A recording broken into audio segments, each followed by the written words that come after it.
What is going on today, YouTube family? We are behind the wheel of the 2025 Kia K5 GT. This vehicle is one of the last of its kind. Besides its platform mate, the Hyundai Sonata inline.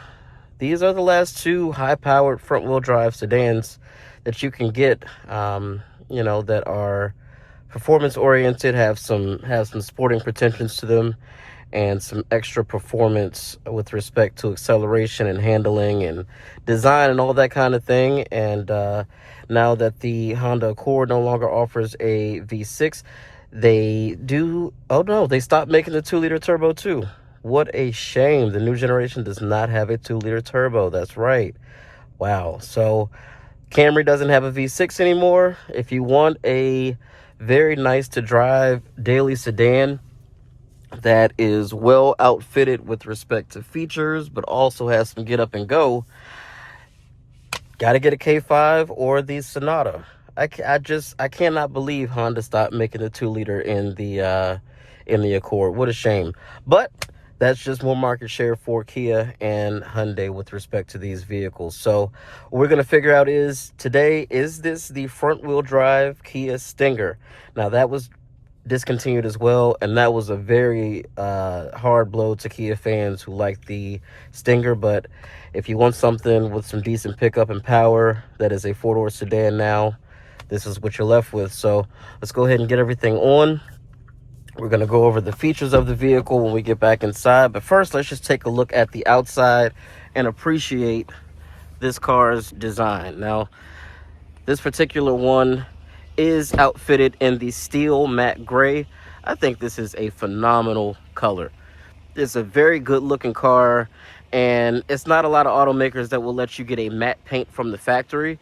So this is very cool. You do have full LED headlights and also fog lights, which a lot of vehicles don't have anymore. So kudos to Kia for giving you fog lights. That's awesome. You'll see your very well integrated parking sensors up front. It does have front and rear parking sensors. This vehicle did just undergo a redesign, so new front fascias, bumpers, hood, grille, new wheel options, and the tail lights have been redesigned as well. But it is a really cool looking car. You get these machine finished and painted alloy wheels. They are 245/40 R19s, and they do have these green painted GT branded calipers, which look really cool as well. Like that they went that extra mile. They didn't have to do that.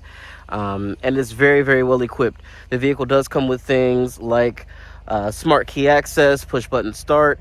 Of course, back here we also have full LED illumination. That light bar does not connect in the middle. Some people were saying they wish they would have gone all the way across with that. I actually don't mind it. I like the shape of the lights, and I think it's a very good looking design.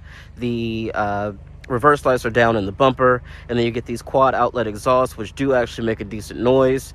You get this rear diffuser style bumper as well, which looks cool. And again, your parking sensors down the side and the back of the bumper. This car does look like it should be a hatchback just because of how long they make it look like that window comes down, but it is a traditional trunk setup, and I'll go ahead and show you that. Yeah, so the trunk is one of the biggest in class. It's very deep, goes in a good ways. You got a 60/40 split rear seat as well, and this does have the assist so that whenever you do unlatch the trunk, it does automatically pop up by itself. Doesn't have an auto close feature, but that's okay. You get a Kia branded mat here, and then underneath you do get a spare tire, which a lot of automakers are also going away from. The trunk is finished off very well, and then the hinges are not going to crush your cargo, and then you get a pull style here so that you don't have to touch the paint. But because of the way that the hinges are made to push the trunk up, it's going to be kind of hard to get that down in one swipe. But overall, let me know what you guys think in the comments about the looks. I think this particular one in this color with these wheels, which are like I said, 19 inches with these green brake calipers, looks very, very nice. Let's go ahead and check out the back seat. Back here, materials for the most part do carry out. Up here, oh, even up here, very nice. So you get soft touch materials at the top. You get this kind of faux brushed aluminum look trim here, some real aluminum trim there, and then this leatherette stitched green portion, which looks nice. Piano black here in the most highly used area of the door panel, which is going to be kind of scratchy after a while. You do get your speaker on this side as well, bottle holder, and then you get this green stitching throughout the interior. Now, for Kia, that is the color that they went for their performance models. Same thing with the Kia EV6 GT that we took a look at the other day. But back here, lots of space, very nicely laid out, and then you get this massive panoramic sunroof, which looks great. You do get matte pockets in both of the seats, and USB-C style ports down there, along with some air vents. Very comfortable back seats too, by the way. And then you get a real armrest. What I mean by that is it stops. It doesn't just fall down to the seat, which is way more practical and better for comfort. But yeah, these seats feel very, very nice.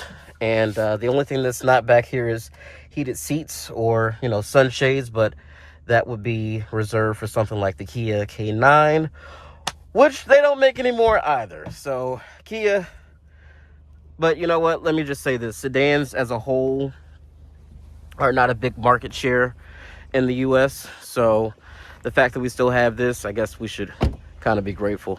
Let's go ahead and pop the hood so I can show you what's powering this thing. And then underneath this beautifully sculpted hood, you do get Kia's 2.5 liter 4-cylinder turbo. Funny enough, they make it look like the engine is running the correct way for rear wheel drive, but it's not. It's actually transverse like most other front wheel drive vehicles. But you're looking at 290 horsepower, and that going to the front wheels can be kind of entertaining. It is a very quick vehicle, and the boost comes on very strong. There is some noticeable turbo lag, but I think that's all for the better, because when it is on boost, this thing is a freaking scolded rabbit. So very nice. I like that they give you struts instead of a prop. And yeah, let's go ahead and close this up, and we're gonna hop in and take it for a spin.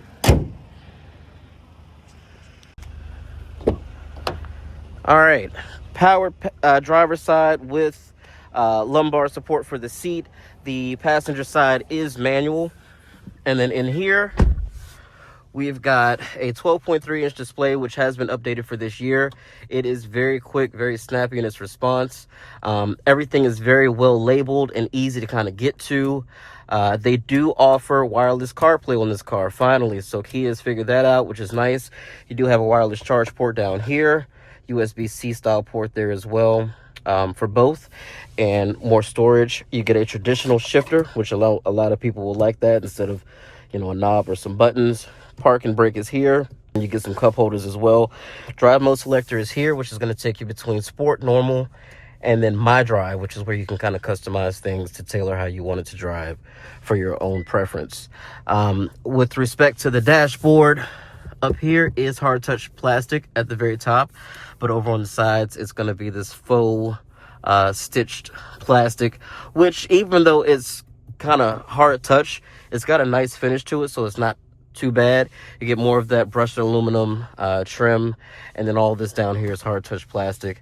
You get some aluminum look door handles, which are plastic, but they do look nice.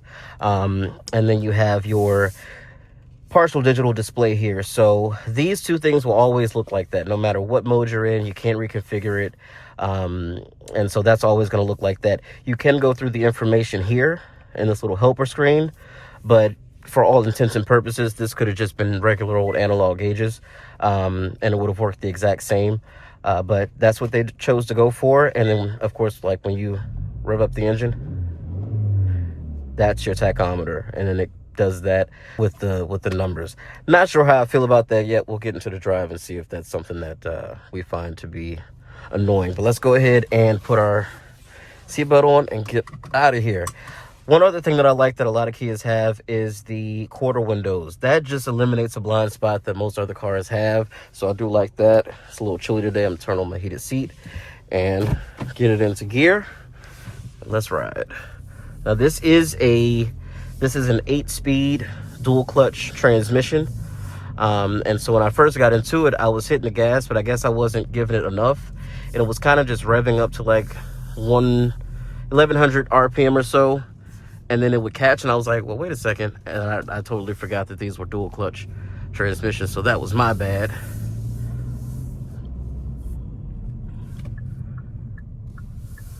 No blind spot cameras on this, but it does still have the blind spot monitoring, rear cross traffic alert, and adaptive cruise control.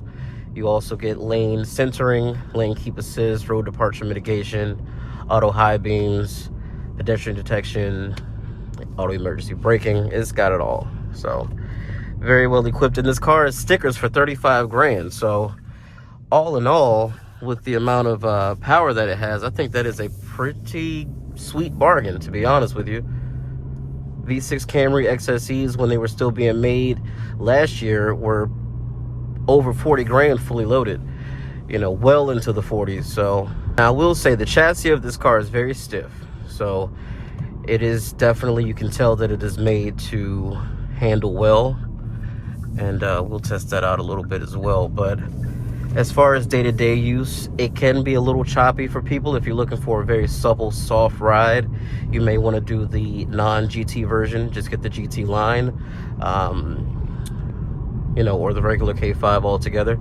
And really the issue, I won't call it an issue, but the thing that I'm noticing is just that the tire profile on this is so thin, the sidewall, and so that definitely does transmit more bumps through the cabin. But again, all in all, I think that this is a very nice driving vehicle. I've only driven it for probably about 5 minutes before I started the video, so I don't have a whole lot of experience with it. This is my first time driving one of these, but in that little bit of time, I did enjoy it. Somebody's got a pop tune on a V6 Camry. That's funny. Shout out to that guy. All right, let's pop it into sport and get set here.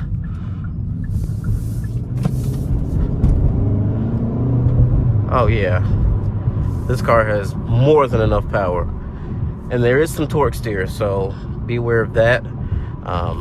But yeah, this thing drives very well.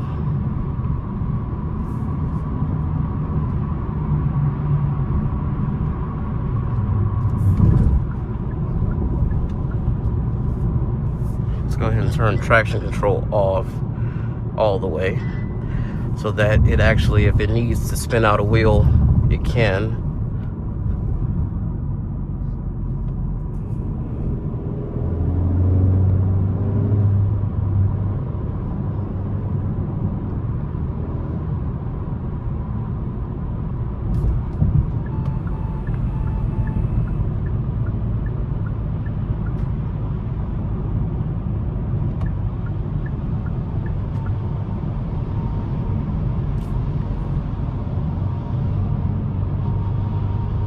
Let's test out the cruise control. Smart cruise control conditions not met.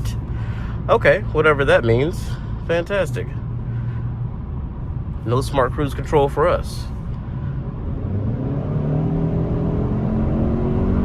Oh my, yeah. This thing has really good pickup, and again, it does have some noticeable turbo lag, but I'll be honest with you, I don't mind turbo lag. It kind of just adds to the experience, you know. And then as it's building and building and building, you're like, it just keeps pulling. So I actually like how that feels. The highway steering assist does an excellent job at keeping you centered in the lane, which is very nice. I do wish that, since they have the technology, I mean, if you can make this yellow or orange, you can definitely make it red, for that to change with the drive modes. But looks like it stays that way no matter what, and just tells you what mode you're in and the center there. So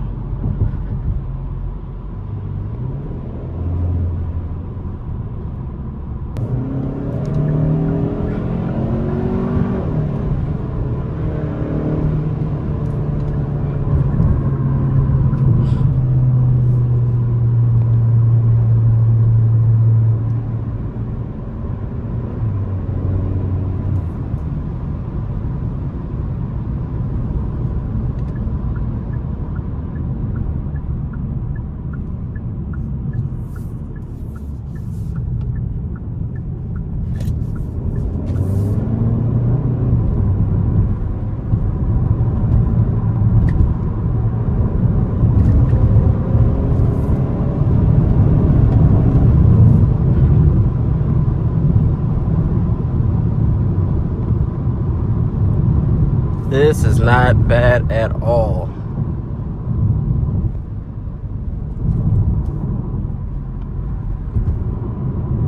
And the suspension actually soaks up the bumps really well. It's just all the little tiny imperfections on the road you can feel just because of the thinness of these very low profile tires. While it gives you a great looking rim, doesn't always lend itself to the best ride. So, but the suspension itself, I can tell, is meant to deal with some pretty harsh impacts, soak them up and keep it on moving. But as far as just general handling, it does a good job. The steering is typical Kia, numb, not a whole lot of feedback or feel, but very precise. And I say that about pretty much every Kia that I've driven thus far. It's not a whole lot of resistance or feel through the wheel itself, but it's easy enough to drive and precise enough to kind of point and shoot. I do wish there was a little bit more feedback, but the days of pure hydraulic steering with power assist are unfortunately gone. But boy, were those good days.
This car really needs all-wheel drive. All right, we're in sport mode. Traction is off, but I'm gonna do just the first level. Build up a little bit of torque.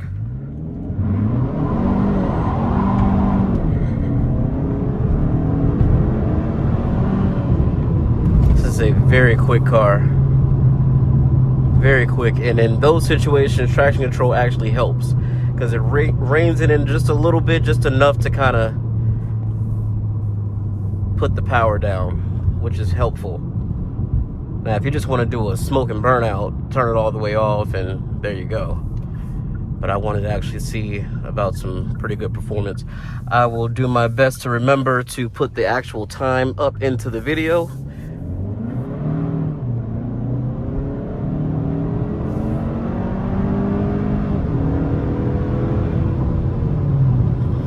This thing is properly quick. Not even like quick for A or, you know, because it's a sedan, it's impressive. This is a genuinely quick accelerating vehicle. And I gotta say, for it to not have, you know, a proper all-wheel drive setup or anything like that, the traction control does a great job at getting it to put the power down through those front wheels. So again, the chassis and all those things combined are a very big part of that. So kudos to Kia for making an interesting, nice looking, well designed, very well equipped family sedan for the people that just don't want a hybrid or don't want something that they feel doesn't have the performance. So awesome job on that.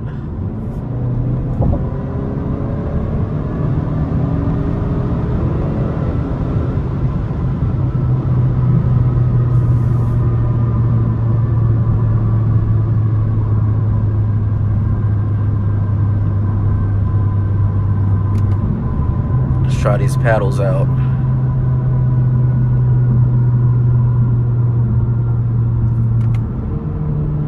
Very immediate.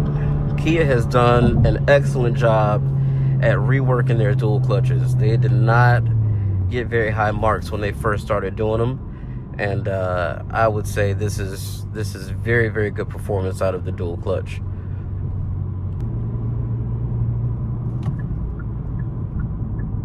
Overall, I'm very impressed with the sedan.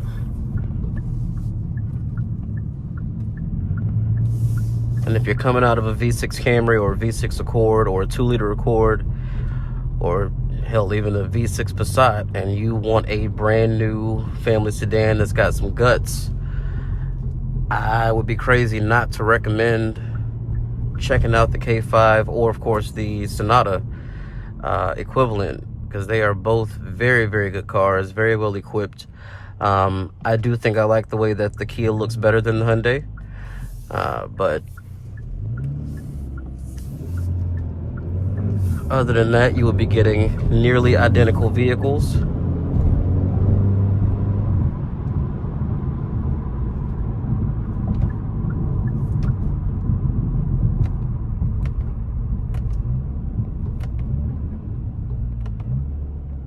Oh, it even did a good job downshifting the first. That's great.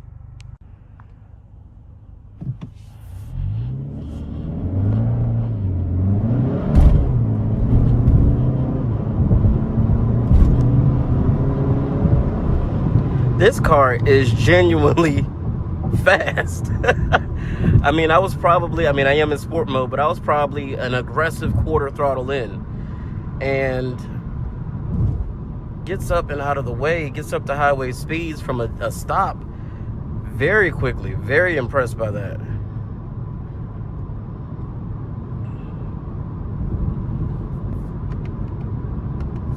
Let's see what it sounds like under here.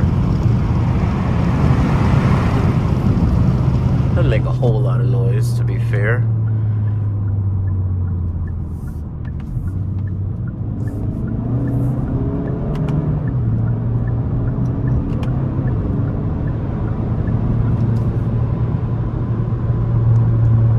This car is very fun to drive.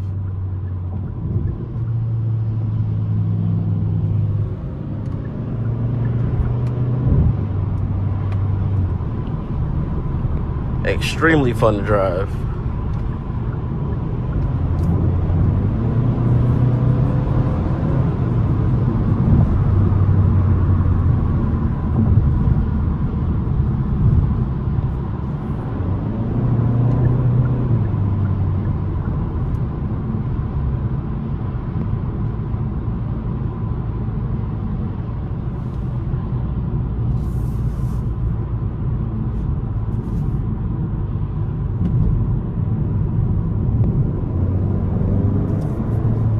God, when that turbo wakes up, it is going.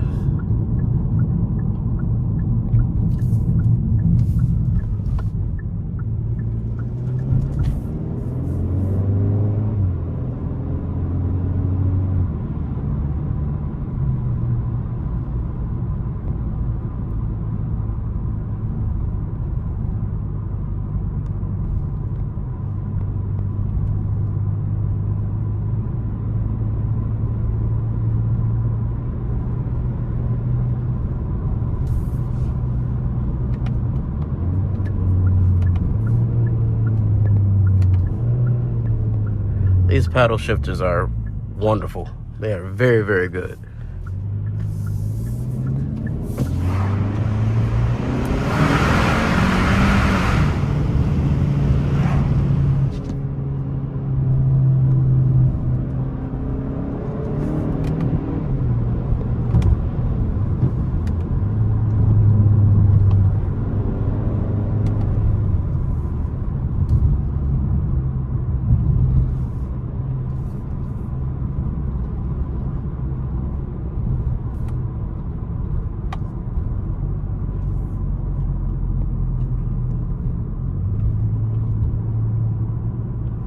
The only thing that could make these paddles better is if they were metal. They look metal, but they are not, unfortunately. Be very cool if they were.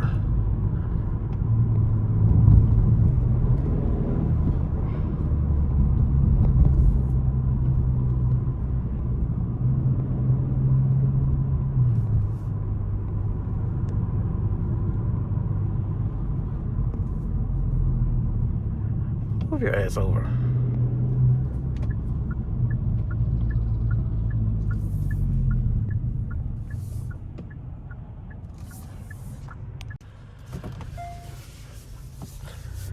Very good backup camera graphics, and that's the other thing it doesn't have is a 360 camera.